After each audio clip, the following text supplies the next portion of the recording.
Nih,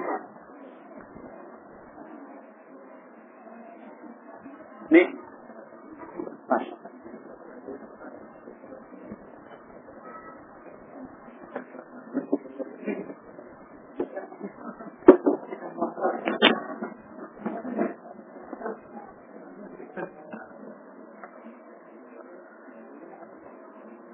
Bismillahirrahmanirrahim. Alhamdulillah.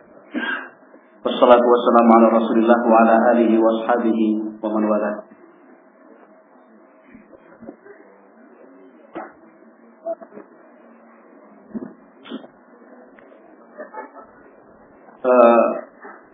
Pembahasan kita kemarin dan hari ini kembali kepada dua hal, yaitu konsep bersyukur dan konsep bersabar.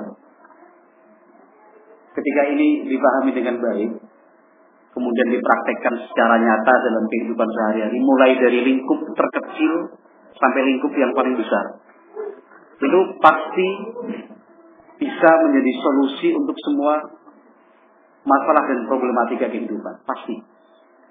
Masalah individu, person per person, sampai masalah kebangsaan pun akhirnya kembali kepada konsep bersabar dan bersyukur. Tentang perekonomian misalkan, ya akhirnya kembalinya ke konsep bersabar dan bersyukur. Kembalinya ke situ. Yang kemarin sempat ramai dan marak, dan itu juga masih belum hilang sampai sekarang karena terus berkembang. Itu kan bukan cuma isu, tapi fakta komunisme yang bangkit terus. Komunisme itu kan tidak akan pernah padam, tidak akan pernah berhenti, karena itu sifatnya adalah ideologi, keyakinan. Tapi kalau dulu mereka bentuknya A, sekarang mereka dengan gaya baru. Untuk menghadapi ideologi komunisme ini, ya sebenarnya kembali juga kepada konsep bersyukur dan bersabar. Kembalinya gitu. Karena isu yang paling mudah untuk menarik massa dan mencari simpati itu adalah isu pertentangan kelas namanya. Artinya kelas orang yang kaya dan orang miskin dipertentangkan, dibuat saling memusuhi. Itu pintu masuknya komunisme di situ. Maka yang disasarkan kan kaum buruh, kaum tani, dan yang semisal kaum nelayan. Isu yang mereka bawa, bahasa sederhana mereka itu, kalian menderita, yang di sana senang-senang. Kalian hidup miskin, di sana kaya raya. Kalian tiap hari tambah miskin, yang sana semakin hari semakin kaya raya. Para pejabat, pengusaha, dan yang lainnya. Itu kan namanya mempertentangkan kelas, menanamkan kebencian antar sesama anak bangsa ini, terkhusus kaum muslimin. Nah, kalau misalkan ini masih bahasanya orang-orang komunis ini, bahasanya orang-orang komunis. Kalau misalkan kekayaan bangsa ini dinikmati sama rata sama rasa, nggak ada orang miskin seperti bapak-bapak ini, maka jalannya adalah kita perjuangkan bersama-sama. Itu untuk menanamkan kebencian kepada orang-orang yang yang lebih kaya dan berada. Akhirnya masyarakat kita itu benci sekali dengan orang kaya, pejabat negara dan yang lainnya. Tertanam. Selalu saja ada kesan buruk kalau sudah nyebut Jakarta, elit dan sebagainya, pasti buruk. Nah, kita tidak mengingkari, memang ada seperti itu. Tapi yang sedang kita ulas sekarang ini adalah apakah dengan cara seperti itu kita mensikapi keberadaan orang-orang yang yang memonopoli kekayaan, yang mereka menikmati kekayaan sendiri, mengorbankan rakyat kecil. Apakah dengan cara menanamkan kebencian? Ternyata kan bukan.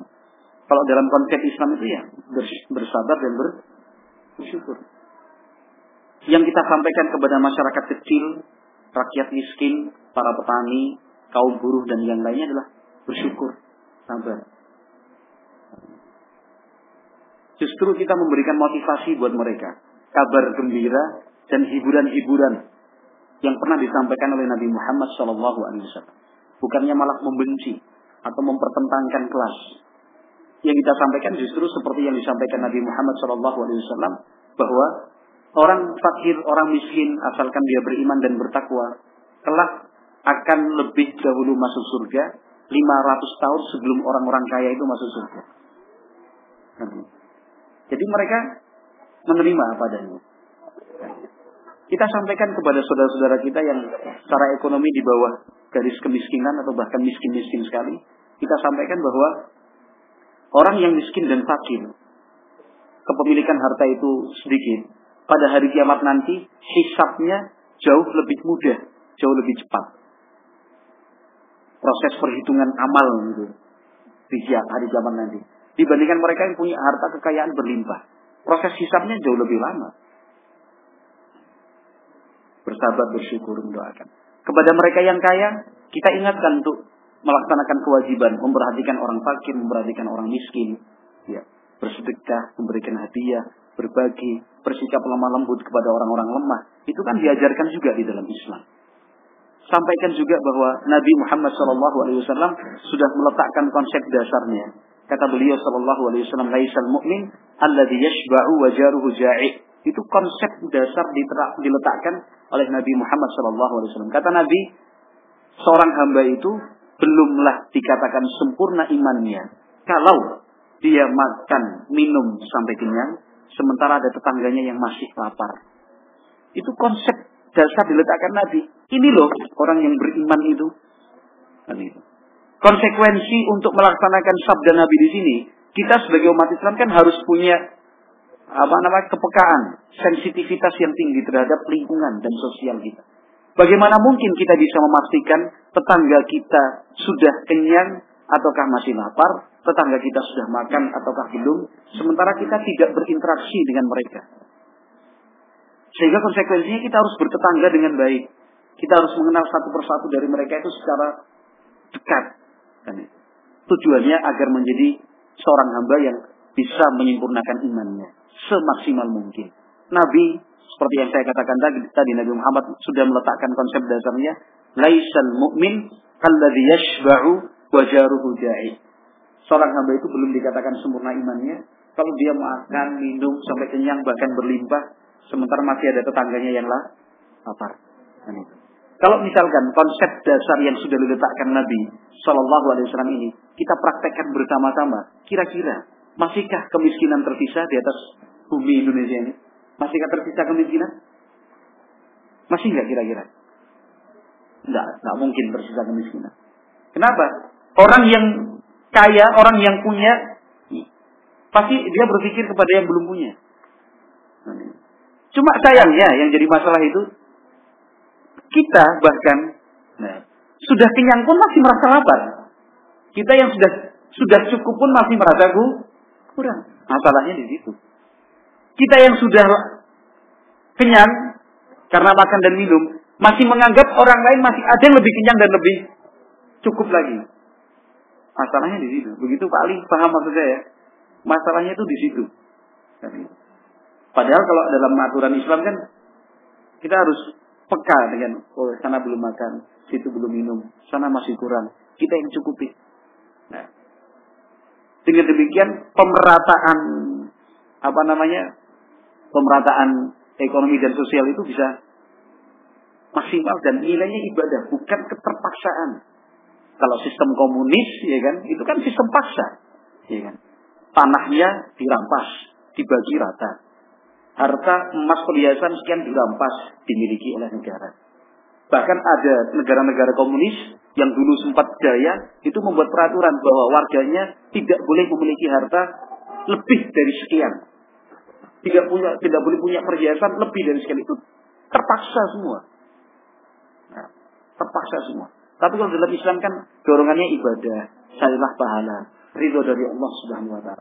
Sehingga saat membagi, saat memberi, dan kita yang dibagi dan kita yang diberi, itu sama-sama nyaman.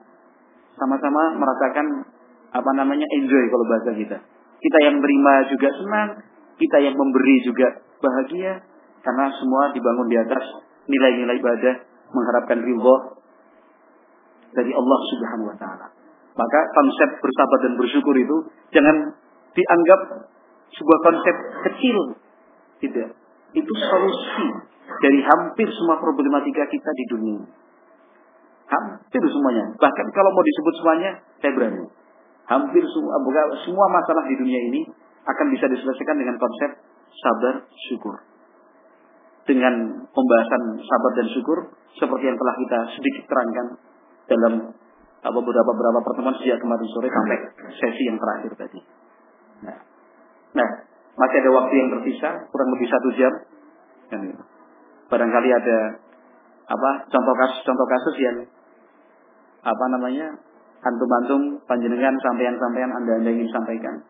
Silahkan barangkali. Masih ada waktu setengah jam, kita buka diskusi ringan, kecil-kecilan, tapi tetap pada jalurnya tentang sabar dan syukur. Jangan sampai kemana-mana. Walaupun ada kaitannya juga kan gitu ya. Seperti saya katakan tadi, semuanya kan sebenarnya ke konsep sabar dan syukur kan gitu ya. Tapi yang lain maksudnya. Silakan Pak Mul. Oh, awali. Ini santai sekarang ya. Ada waktu setengah jam cukup lah. Ya, kita kan sudah merasa memang kalau merasa ya. Kalau masyarakat umpamanya ya. Ya. Tapi kita ini sebenarnya umur ya sudah lanjut. Ya. Aku masih semangat bekerja. Tapi memang hobiin semangat bekerja itu. Apa itu termasuk? Oh ya. Pertanyaannya bagus dari Pak Mul Pangkalan Bun.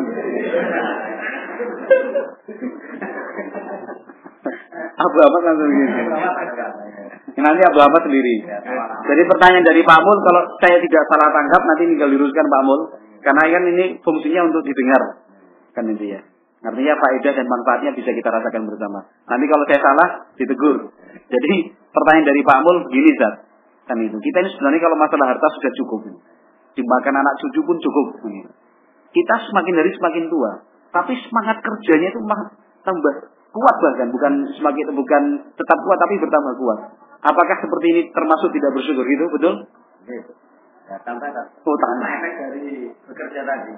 Akhirnya kan untuk merealisasikan tadi contoh Rasulullah semangat ibadah sholat malam. Akhirnya sholat malamnya plong-plong banyak.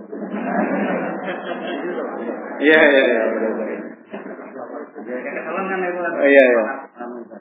Jadi bagus sekali pertanyaan dari saudara kita Pak Mul, saudara tua. Ketika kita membahas hal-hal seperti tadi, saya ingin mengingatkan bahwa bukan berarti dan jangan dipahami bahwa Islam menutup atau mengekang potensi diri. Tidak demikian. Berarti kalau sudah semakin tua berarti jangan kerja. Kata siapa? Saya nggak pernah mengatakan seperti itu. Kan itu. Pernah saya mengatakan seperti itu? Tidak. Tapi karena pembahasan kita sekarang konsep sabar dan syukur, maka memang mengarahnya ke sana. Tapi untuk melengkapi pembahasan kita, saya perlu mengingatkan, bukan artinya Islam melarang kita bekerja. Bukan artinya Islam melarang kita untuk mengembangkan potensi diri. Walaupun semakin hari semakin tua. Tetapi bagaimana kita memaksimalkan agar apa yang kita lakukan semakin tua semakin terus bernilai ibadah. Kan gitu. Jangan dipertentangkan antara bekerja dan ibadah. Bekerja pun bisa bernilai ibadah. Kan itu. Bekerja pun bisa bernilai ibadah. Tapi yang paling berat bagi kita itu bagaimana mengubah nilai bekerja yang pada dasarnya duniawi bisa bernilai ibadah. Kan itu. Kalau kita pertentangkan antara bekerja dan ibadah, hasilnya begitu Pak Mul. Tambah tua, tambah semangat, akhirnya sholat malamnya pelangkong-pelangkong kan itu. Itu akibat kita mempertentangkan antara ibadah dan bekerja. Tapi kalau kita bisa, kita bisa kompromikan, dan itu memang tugas yang berat, luar biasa. Tugas yang berat luar biasa. Dasarnya adalah percakapan antara dua sahabat Rasulullah SAW. Kedua-duanya diutus oleh Nabi ke negeri Yaman. Satu namanya Abu Musa al-Asy'ari yang terkenal dengan bacaan Al-Quran dan keahlian dalam menafsirkan Al-Quran. Satu lagi sahabat Mu'adz bin Jabal, seorang ahli fikih di kalangan sahabat. Keduanya diutus Nabi untuk mendakwahkan Islam ke penduduk negeri Yaman. Tapi lokasi dakwahnya berbeda.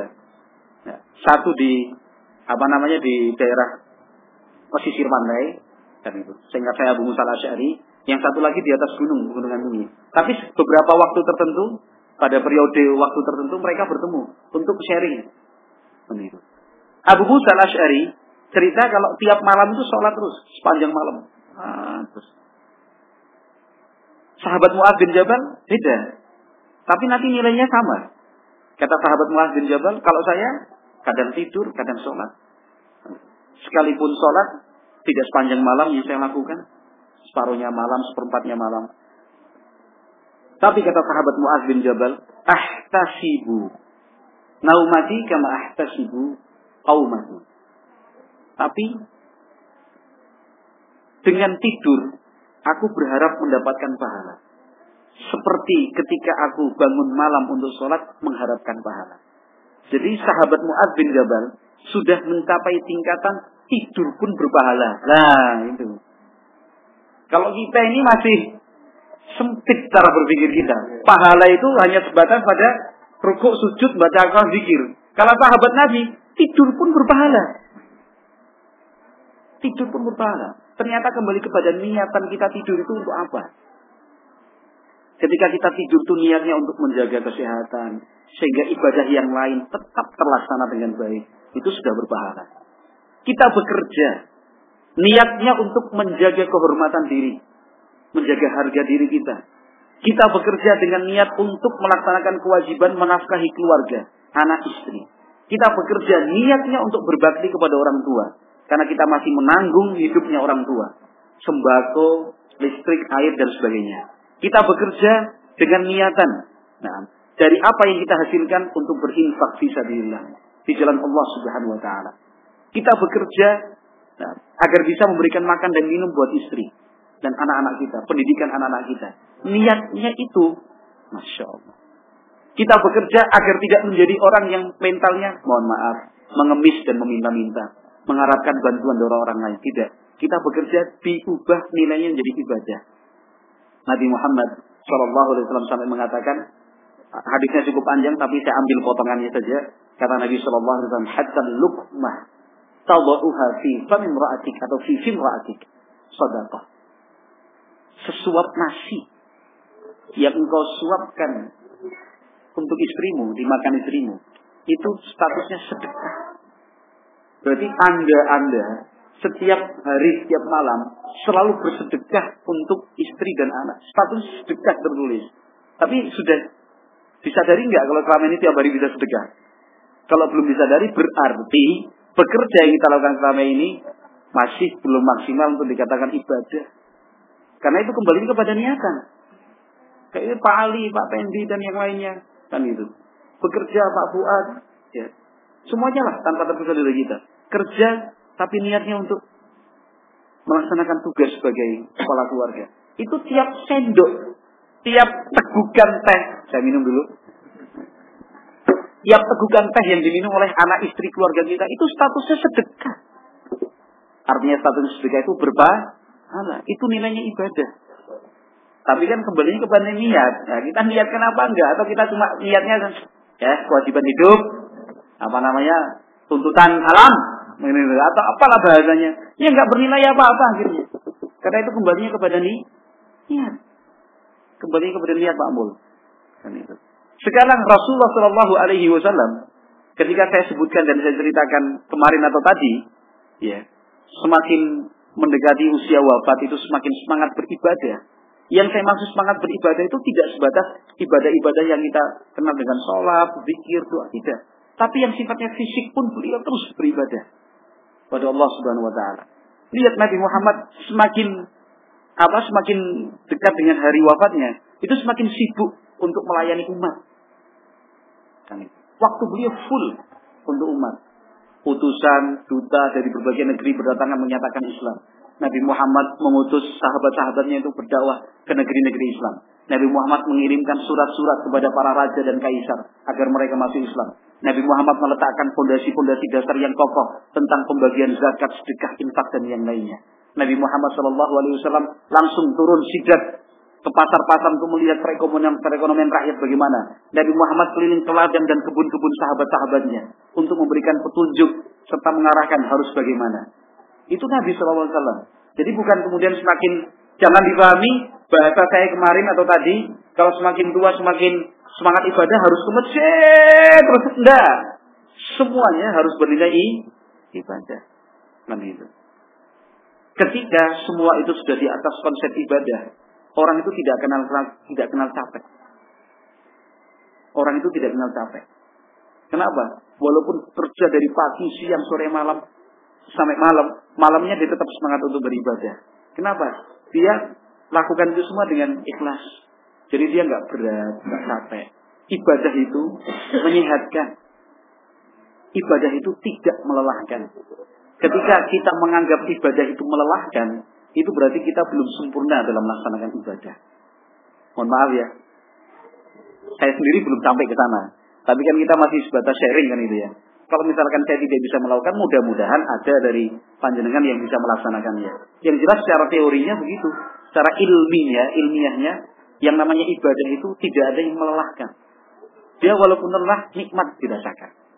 Kan itu. Lelah, itu tetap nikmat dirasakan. Jadi insya Allah begitu Pak Mul. Sekarang usianya berapa Pak Mul? 51. Masih ada paling enggak 9 tahun lagi lah. Ya kan Nabi Muhammad kan mengatakan begitu. Umurnya umatku kan 60 tahun sekitar itu. Bukan berarti kemudian 9 tahun lagi enggak, masih ada kesempatan. Ya kesempatan untuk meningkatkan kualitas ibadah gitu. Nanti kesempatan apa Mas? Bahaya. Jadi insya Allah demikian Pak Mul gitu.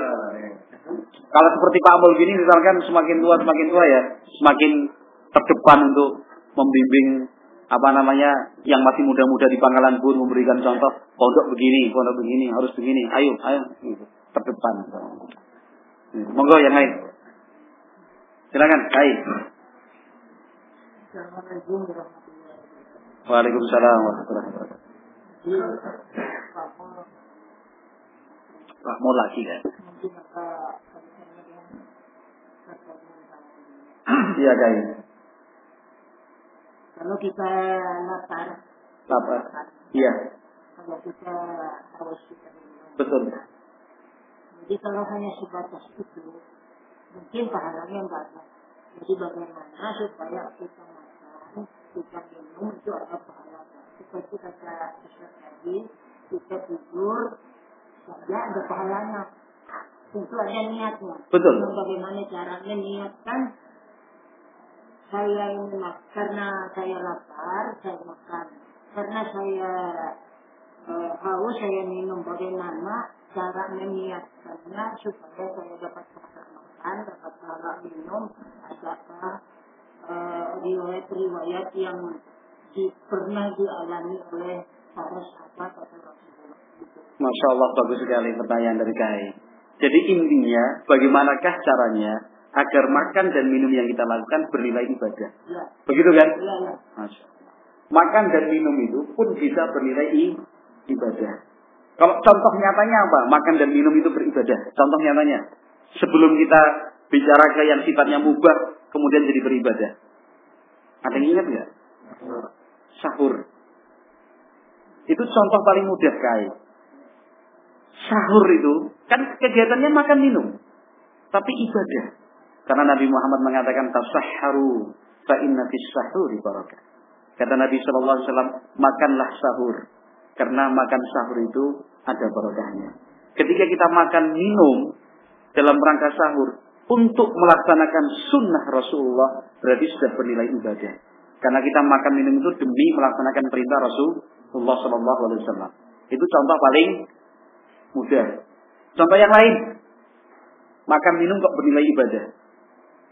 Artinya saya merasa perlu untuk memberikan contoh-contoh yang real, artinya yang mudah kita pahami, sebelum kita masuk ke contoh yang mungkin perlu pemahaman lebih dalam lagi. Apa contohnya makan minum kok berpahala atau beribadah? Makan minum loh. Contohnya tadi makan sahur. Yang kedua, enggak, momennya dulu, bukan teknisnya. Mas siapa namanya? Mas Ali juga. Nanti kita akan sebutkan mengawalnya dengan bismillah. Betul, itu kan teknisnya. Tapi yang saya tanyakan momennya. Makan sahur. Kedua misalkan undangan walimah. dari saudara kita, undangan akikah dari saudara kita. Ketika kita hadir ke sana kan tujuannya apa? Makan, minum. Tapi niatan kita adalah untuk menyenangkan hati saudara yang mengundang. Ikut merasakan bahagia yang dirasakan saudara kita. Kan itu.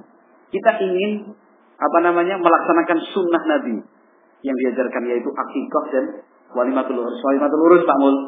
Kan gitu ya. Bentar lagi anaknya maksudnya. Kan. Itu sudah bernilai ibadah Kak. Karena tujuan kita adalah melaksanakan perintah Rasulullah Shallallahu Alaihi Wasallam. Nah, sekarang dalam kehidupan kita itu tadi tiga contoh tadi kan mudah dipahami ya. Mudah dipahami? Mudah. Tapi yang contoh yang mungkin ingin ditanyakan ke Ai, misalkan kehidupan kita sehari-hari ini, makan, minum, makan, minum, makan, minum. Kok dinilai ibadah itu bagaimana? Satu, itu adalah bentuk syukur kita kepada Allah Subhanahu wa taala. Syukur itu adalah ibadah berpahala. Allah Subhanahu wa taala berfirman dalam Al-Qur'an, "Wa kulu washrabu wa la tusrifu, innahu la yuhibbul musrifin." Allah mengatakan dalam firman-Nya, makan dan minumlah, tapi jangan berlebihan.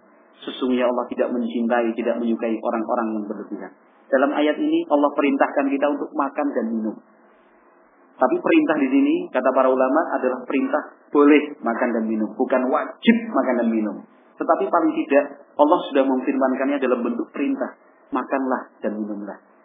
Nah, sehingga kita makan dan minum asalkan kita niatkan dan kita yakin ini saya makan minum itu sebagai bentuk rasa syukur saya. Kenapa? Allah sudah memberikan nikmat. Ada makanan, ada minuman, saya makan. Niatnya apa? Bersyukur. Allah berikan saya gigi, bibir, lidah, kemudian zat apa ini? Di lidah ini namanya bahasa kerennya enzim. Ya kan? Enzim ini. Ini sebagai bentuk syukur saya memanfaatkan organ tubuh untuk bisa mengolah dan mengunyah makanan dan menelan minuman. Itu sudah bernilai ibadah, bersyukur. Nah, apalagi kalau kita niatkan bahwa dengan makan dan minum ini saya akan bisa melaksanakan tugas dan kewajiban saya sebagai hamba, sebagai suami, sebagai ayah, sebagai pegawai, sebagai tetangga, sebagai sahabat, lebih bernilai ibadah lagi. Sekarang kalau misalkan Allah Subhanahu wa taala memberikan kenikmatan untuk kita berupa makanan dan minuman, lalu tidak kita makan sampai busuk. Berdosa apa enggak? Atas kesadaran kita. Dosa apa enggak? Dosa. Kita udah masak nih, sayur dipotong, masak ternyata bukan untuk dimakan. Cuma sekedar masak aja, simpan di atas meja makan, dibiarkan busuk, buang. Begitu, dosa. Nah, karena kita tidak mensyukuri ini nikmat. Tapi dengan kita masak, kemudian kita konsumsi, kita makan dan minum, itu bentuk syukur kita kepada Allah Subhanahu wa taala. Jadi akhirnya dari banyak sisi insyaallah makan dan minum kita pun bisa bernilai ibadah kan gitu. Karena kita yakin kalau tanpa makan, tanpa minum yang cukup, kita tidak akan bisa melaksanakan tugas sebagai seorang hamba. Kita nggak akan bisa bekerja. Kita sudah dipercaya oleh orang bekerja di tempat dia. Tapi karena kita tidak makan dan minum, akhirnya lemes, ngantuk. Ini sudah berkhianat atas kepercayaan yang diberikan untuk kita sebagai pekerja dan pegawainya. Kan itu. Kita tidak makan, tidak minum, akhirnya lemas. Akhirnya kita malah nyuruh istri kita, sudah antar jemput anak ke TA kamu aja. Sudah. Tugas kita sebagai orang tua tidak terlaksana. Kan itu. Kita dalam bersahabat dan bertetangga akhirnya kalau ketemu nggak bisa senyum, nggak bisa membantu, nggak bisa menolong. Akhirnya kita yang salah. Jadi makan dan minum pun sebisa mungkin bernilai ibadah. Begitu kan? Cukup insyaallah. Gimana Kai? Misalnya kalau saya makan minum supaya badan saya sudah bugar, saya bisa menjalankan ibadah dan sudah ibadah sudah kena itu. Sudah kena sekali. Insyaallah. Jadi kesimpulan dari KAI begitu. Nah, kalau saya makan dan minum dengan niatan biar badan sehat, segar bugar, sehingga bisa melaksanakan ibadah yang lain, apakah sudah masuk? Masuk. Sudah benar masuk. Begitu? Kegiatan makan minum jangan kebutuhan tiap hari. Iya. Apakah niatnya untuk sehat? perlu bersyukuri wajibnya punya makan. Oh, itu kembalinya kepada niat-niat itu tidak perlu terucap ya, intinya kan gitu. Sekarang kita, nah ya, makan dan minum kita, walaupun niatnya untuk sehat, itu juga bagian dari bersyukur. Allah memberikan kekuatan fisik untuk kita. Organ pencernaan mulai dari mulut sampai dengan tenggorokan, usus 12 jari, usus besar sampai kemudian berubah jadi feses, ya kan? Kan begitu. Itu kan Allah Subhanahu wa taala perintahkan kita untuk menjaga kesehatan. Nabi Muhammad SAW juga perintahkan kita untuk menjaga kesehatan. Bahkan kesehatan itu dikatakan oleh Nabi, ini satu dari dua nikmat yang sering kali kita lupakan. Nabi menyatakan dalam hadis Ibnu Abbas riwayat Bukhari, nikmatani maghbunun fihi makatsirun minan nas as-sihhatu wal faragh. Ya kan? Ada dua jenis nikmat. Mayoritas orang itu lupa untuk mensyukurinya. Yang pertama sehat, kedua kesempatan atau waktu luang. Jadi ketika kita makan dan minum dalam rangka menjaga kesehatan, itu pun insya Allah bernilai ibadah. Karena kita melaksanakan perintah Rasulullah, irtanim khamsan qabla khamsin. Manfaatkan 5 hal sebelum datangnya 5 hal yang lainnya. Salah satu yang disebut oleh Nabi SAW, sihhataka qabla saqamik. Manfaatkanlah kesehatanmu sebelum datang masa sakitmu. Jadi ketika kita niat makan dan minum untuk jaga kesehatan, itu sudah omah lagi ya Bang. Iya. Ketika kita tidak makan dan minum akhirnya sakit, kita tidak termasuk hamba yang bersyukur. Kita malah mensia-siakan nikmat. Allah membiarkan badan sakit, akhirnya terganggu kegiatan-kegiatan yang lain. Jadi memang konsep Islam itu sempurnanya luar biasa. Ini baru saya menyampaikan, belum lagi ustaz-ustaz kita yang lebih senior, lebih kibar, ulama yang menyampaikan, wah, sampai sisi-sisi yang paling detail pun Islam, masya Allah, luar biasa. Monggo ada yang lain lagi? Masih ada 5 menit, 7 menit. Silakan. Gimana Pak Ali?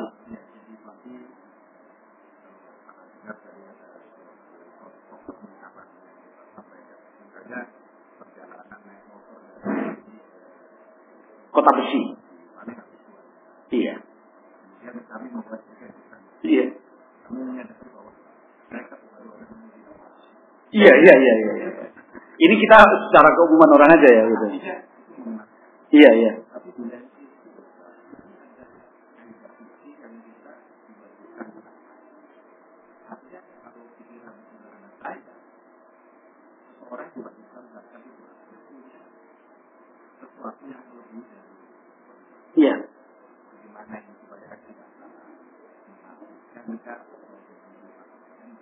Betul.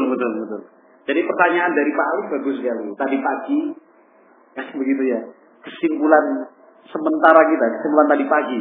Kalau misalkan orang bepergian dari satu lokasi ke lokasi yang lain, yang jaraknya 20 km, sebenarnya 2 liter pun pulang pergi saya kira cukup. Ketika dengan sadar dan keinginan dia sendiri membawa dirjen berisikan 20 liter bensin, ketika ditanya untuk persiapan, kita katakan tadi kan tidak waras, kan itu ya. Itu kan jawaban dia atas kesadarannya. Kenapa kamu bawa jerigen berisi 20 liter? Untuk persiapan, barangkali kurang. Kan itu. Sekarang yang ditanyakan Pak Ali tentang konsep zakat. Dalam Islam itu kan ada konsep zakat, artinya kalau seseorang itu mempunyai harta, sudah mencapai nisab, kemudian sudah melewati 1 haul, 1 tahun ya, masa kepemilikan itu, maka dia diwajibkan untuk mengeluarkan zakat. Ini kan menunjukkan bahwasanya dia mempunyai kelebihan. Iya kan?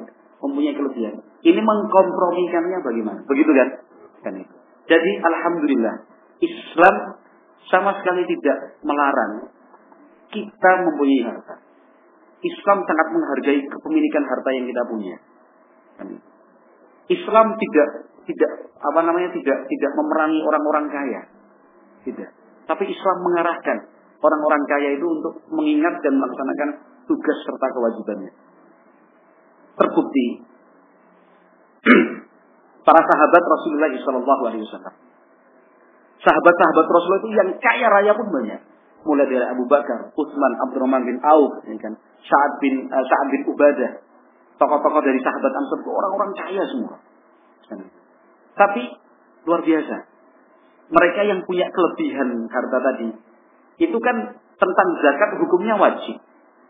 Tetapi selain yang wajib pun, para sahabat yang punya kelebihan harta tadi punya semangat untuk memberinya sebagai tatawuan. Dia niatkan sebagai zakat atau sedekah yang hukumnya sunnah. Sehingga pada akhirnya para sahabat itu yang kaya sekalipun itu tetap menyisakan yang diperlukan saja. Yang lainnya kan itu. Yang lainnya misalkan nisab zakat katakan 20 juta. Dia punya uang 25 juta. Berarti kan sudah mencapai nisab 25 juta. Diambil katakan 2,5%-nya. Diambil 2,5%-nya berapa itu dari 25 juta?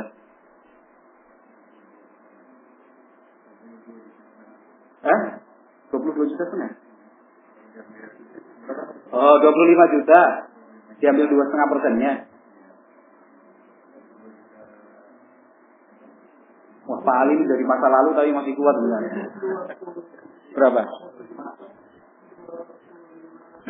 Enggak, besarnya zakat yang harus dikeluarkan 21 juta. Enggak lah. 2,5%-nya. 250 kan 250 500 ribu ya kan? Tambah setengahnya 200 500 ribu berarti 625. Iya kan? 625. Yang wajib dikeluarkan 625. Ini wajib dikeluarkan. Tapi kalau sahabat selain 625 ribu ini dikeluarkan, yang dikeluarkan secara sunnah itu lebih banyak lagi. Misal kalau dalam hitungan angka yang diperlukan 10 juta. Maka yang 15 juta itu dikeluarkan. 625 statusnya wajib zakat. Yang kemudian sisanya berarti 14,375 itu diberikan sebagai sunnah. Itu para sahabat Rasulullah SAW. Artinya kalau ingin dianalogikan dengan contoh tadi pagi, dia bawa 2 liter bensin itu, yang itu. Kalau untuk untuk boleh, kenapa kamu bawa 2 liter ini?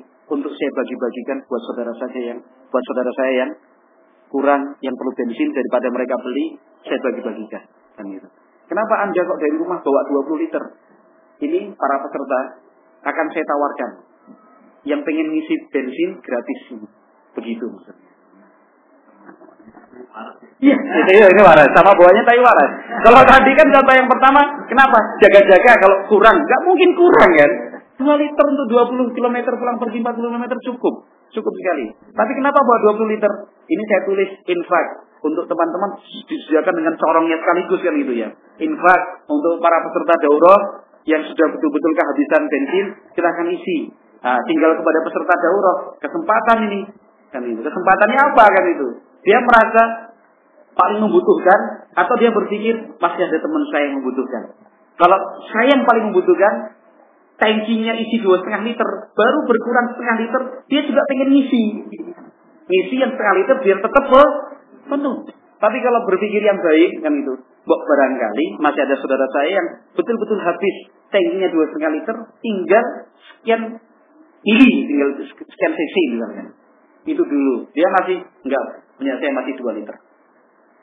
Begitu Pak Ali. Cukup insyaallah. Insyaallah mudah-mudahan ya aplikatif lah dengan kehidupan kita sehari-hari. Wallahu a'lam bishawab. Mudah-mudahan Allah Subhanahu wa taala memberikan barokahnya kita semua dan semoga Allah Subhanahu wa taala memberikan kekuatan bagi kita untuk bisa mengamalkan apa yang telah kita pelajari. Subhanakallahumma wa bihamdik asyhadu an la ilaha illa anta astaghfiruka wa atubu ilaik. Assalamualaikum warahmatullahi wabarakatuh.